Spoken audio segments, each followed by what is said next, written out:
जय हिंद हमारे सभी व्यूअर्स को। तो सबसे पहले तो मैं आप सभी को आर्मी डे की शुभकामनाएं देना चाहूँगा। ये इंडियन आर्मी ही है जिसकी वजह से हम ये वीडियो बना पा रहे हैं और आप इस वीडियो को सुन पा रहे हैं, तो special thanks to Indian army. आज उसी इंडियन आर्मी की एक टुकड़ी के ऊपर हम बात करेंगे, जी हाँ, जिसको कहते हैं घातक प्लाटून। ठीक है, ये एक ऐसी प्लाटून है जो कि है तो बहुत कॉमन इंडियन आर्मी, बट इनके जो task and roles and responsibilities हैं वो बहुत ज़्यादा डिफरेंट है। ठीक है, तो क्या है घातक प्लाटून, क्या इसकी सिग्निफिकेंस है, वो इस वीडियो में हम डिस्कस करने वाले हैं। तो वीडियो को एंड तक ज़रूर देखें और हमारी बाकी वीडियोस को भी आप लाइक करें, कमेंट करें, चैनल को सब्सक्राइब करना ना भूलें, सो दैट आप अग्निवीर भर्ती से रिलेटेड सभी अपडेट से जुड़े रहें। और जो सब बच्चे अग्निवीर की तैयारी कर रहे हैं उनके लिए अग्निवीर फिजिकल अकेडमी हमने स्टार्ट कर दी है, जिसमें कि 90 डेज़ का आपका ट्रेनिंग मॉड्यूल होने वाला है। अकोमोडेशन एंड फूड उसमें आपको दिया जाएगा। ट्रेनिंग देंगे आपको पैरा एस एफ ऑपरेटिव, और वीकली बेसिस पर होंगे आपके गेस्ट लेक्चर्स। तो जो सब बच्चे हमसे जुड़ना चाहते हैं हमें इस नंबर पर कॉल या व्हाट्सएप कर सकते हैं। तो चलिए शुरू करते हैं आज का वीडियो। जो घातक प्लाटून होता है उसमें जो भी ऑपरेटिव्स होते हैं उनको बोला जाता है घातक कमांडोज। ठीक है, इनका मेन काम है रिकॉनेसेंस करना। ठीक है, रिकॉनेसेंस मतलब रेकी करना और सबसे पहले डिप्लॉय होना। देखिए, इंडियन आर्मी में जो एक यूनिट होती है, ठीक है, उसमें टीम्स होती हैं, alpha, Bravo, Charlie, delta, headquarter. तो उसमें एक टीम होती है आपका घातक। ये हर इंडियन आर्मी की इन्फेंट्री बटालियन में आपको मिलने वाला है। इसीलिए मैंने स्टार्टिंग में वीडियो में कहा था कि ये चीज़ कॉमन है इंडियन आर्मी में। आपको हर इन्फेंट्री यूनिट में घातक प्लेटून ज़रूर मिलेगी, बट जो इनके टास्क है वो अलग होते हैं as compare to normal infantry. ठीक है, क्योंकि सब क्या है हम आगे वीडियो में देखने वाले हैं।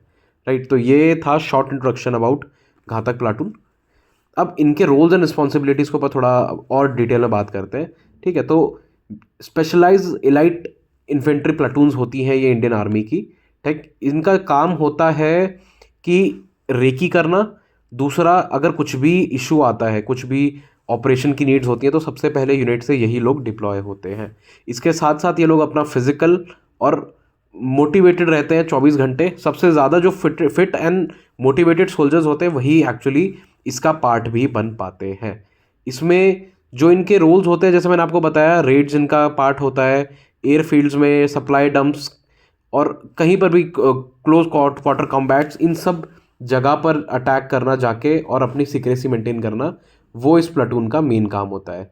बात करें इसके ऑर्गेनाइजेशन स्ट्रक्चर की, तो 20 मैन की ये एक टीम होती है, 20 लोगों की, जिसमें कि मेजरली एक कमांडिंग कैप्टन होता है, 2 नॉन कमीशन ऑफिसर्स होते हैं, और इसके अलावा मार्क्समैन लोग होते हैं। मार्क्समैन जब मैं कहता हूँ उसको कहते हैं जो लोग गोली बारूद में एक्सपर्टीज़ होते हैं जिनका, जैसे कि एक स्पॉटर होता है, स्पॉटर पेयर होता है बेसिकली, जो सबसे आगे जाके स्पॉट करता है कि भाई क्या है, जो पूरा हमारा लोकेशन है वो किस प्रकार का है। फिर मशीन गनर्स होते हैं, उसमें मेडिक होते हैं, रेडियो ऑपरेटर्स होते हैं। तो ऐसे करके पूरी एक टीम होती है 20 लोगों की। बात करें ये लोग क्या किस तरीके का वेपन यूज़ करते हैं, तो मैं बता दूं, INSAS, AKM, PK general purpose machine gun, M4 carbine जैसी लीथल बंदूकें ये लोग यूज़ करते हैं। ठीक है, और ये लोग पैरा एसएफ नहीं होते हैं, ना ये पैरामिलिट्री फोर्सेस होते हैं। जैसे मैंने आपको पहले ही बताया कि ये इंडियन आर्मी का एक हिस्सा है, बट पैरा एसएफ नहीं है। ठीक है, तो ये स्पेशलाइज्ड कमांडोज होते हैं, बट पैरा एसएफ नहीं होते हैं। ठीक है, रोल में जैसे मैंने आपको पहले ही बताया कि ये लोग, इनका मेन रोल होता है कि कहीं पर भी कुछ भी इमरजेंसी आता है, अगर वहाँ पर पैरा की ज़रूरत नहीं है तो सबसे पहले घातक प्लाटून के कमांडोज को ही भेजा जाएगा। ठीक है, और मेजरली इनका काम देखा जाए तो स्काउट स्नाइपर प्लाटून्स और STA प्लाटून्स जो कि US मरीन कॉर्प्स की हैं उनकी तरह ही होता है। ठीक है, जो कि क्विक एक्शन लेते हैं। QRT आपने एक टर्म सुना होगा, क्विक रिएक्शन टीम्स, है ना। तो उसमें हमारे घातक प्लाटून के जितने भी कमांडोज होते हैं उनको तैनात करा जाता है, सो दैट कुछ भी अगर इशू आता है तो सबसे पहले ये लोग तैनात हो जाएं। इसके अलावा यूनिट कंपोजिशन मैंने आपको जैसे पहले बताया कि 20 लोग की ये टीम होती है। उसमें जितने भी लोग होते हैं, मैं आपको बता दूं, 20 लोगों में, उसमें सभी को, उसमें मतलब जो पूरी टीम है उसमें कुछ कोई मेडिक होगा जो कि मेडिकल का संभालेगा, कोई कम्युनिकेशन वाला होगा, कोई डिमोलिशन वाला होगा, कोई मार्क्समैन स्नाइपर होगा, कोई असॉल्ट राइफल में किसी की एक्सपर्टीज़ होगी। तो ऐसे करके पूरे यूनिट में से जो सबसे फाइनेस्ट इन सभी ट्रेड्स में होते हैं उनको घातक प्लाटून में इंक्लूड करा जाता है।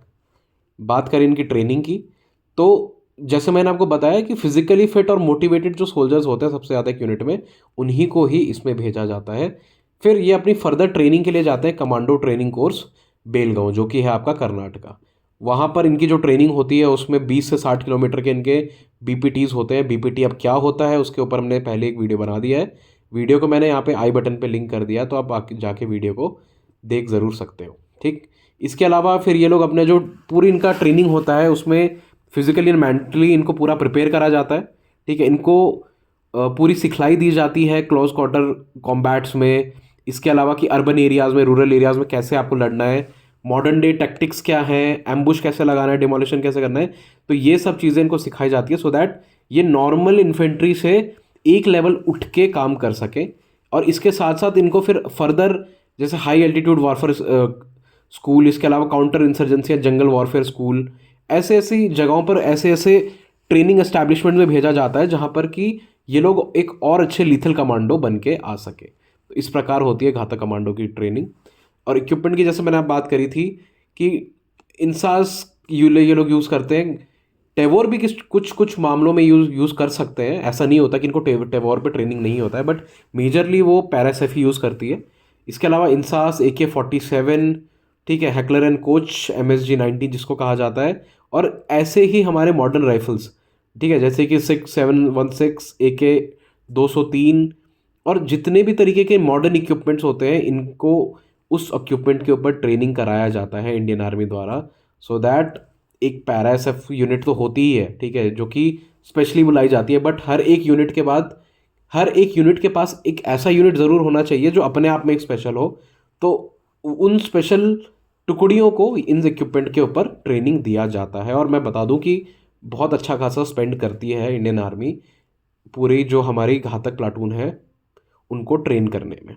ठीक, अब बात करते हैं कि कुछ हमारे ऐसी हस्तियों की जो कि घातक प्लाटून के हिस्सा रह चुके हैं। तो सबसे पहला सूबेदार मेजर योगेंद्र सिंह यादव, इनको कौन नहीं जानता, हमारे परम वीर चक्र के विजेता रहे हैं। तो ये भी अपनी जो ग्रेनेडियर्स इनकी यूनिट थी उसमें घातक प्लाटून के ये हिस्सा थे। इसके अलावा लेफ्टिनेंट नवदीप सिंह, 15वीं battalion Maharashtra Maratha light infantry, वो भी घातक प्लाटून के हिस्सा थे। तो ऐसे करके हमारे पास कई सारे नाम रह चुके हैं जिन्होंने घातक प्लाटून में रहते हुए अपना लोहा मनवाया है। तो इन सब के नाम आप यहाँ पे देख सकते हो, कैप्टन चंद्र चौधरी सिंह, कैप्टन निजो कजो, ये कोई नेपालीज नाम है, सॉरी ये कोई भूटानीज नाम है, कर्नल बलवान सिंह, सिपाही गुरतेज सिंह। तो ये सब हमारी फेमस पर्सनालिटीज़ रही जो कि घातक प्लाटून में रही और जिन्होंने अपनी पलटन का नाम आगे फर्दर रोशन करा। तो आई होप आपको समझ आ गया होगा कि घातक प्लाटून क्या होती है, कैसे काम करती है। तो आज का वीडियो यहीं तक। जिनको वीडियो पसंद आया हो हमारे सोशल मीडिया हैंडल जैसे कि फेसबुक और इंस्टाग्राम पे फॉलो कर सकते हैं। यहाँ पे हम आपको सेम नाम अग्निवीर ऑनलाइन से मिलेंगे। तो अभी जाइए, फॉलो कीजिए और ऐसे ही प्यार देते रहिए। जय हिंद।